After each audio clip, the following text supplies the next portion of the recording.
हरे कृष्णा। गुड्डू की दुनिया में आप सभी का बहुत बहुत स्वागत है।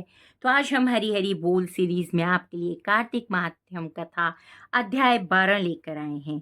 नारद जी ने कहा, तब इंद्र आदि देवता वहां से भय कंपित होकर भागते भागते वैकुंठ में विष्णु जी के पास पहुंचे। देवताओं ने अपनी रक्षा के लिए उनकी स्तुति की। देवताओं की उस दिन वाणी को सुनकर करुणा सागर भगवान विष्णु ने उनसे कहा, हे देवताओं, तुम भय को त्याग दो। मैं युद्ध में शीघ्र ही जलंधर को देख लूंगा। ऐसा कहते ही भगवान गरुड़ पर जा बैठे।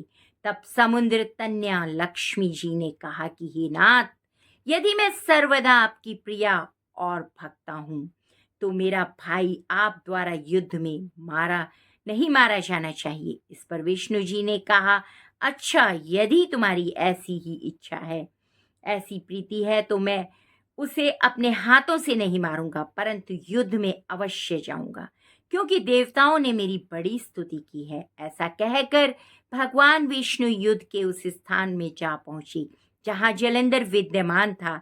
जलंधर और विष्णु भगवान का घोर युद्ध हुआ। विष्णु भगवान के तेज से कंपित देवता सिंहनाद करने लगे। फिर तो अरुण के अनुज गरुण के पंखों की प्रबल वायु से पीड़ित हो दैत्य इस प्रकार घूमने लगे जैसे आंधी से बादल आकाश में घूमते हैं। तब अपने वीर देवताओं को पीड़ित होते देखकर जलंधर ने क्रुद्ध हो विष्णु जी को उदत्त वचन देकर कहा, उन पर कठोर आक्रमण किया। तो ये वाली कथा यहीं पर समाप्त होती है।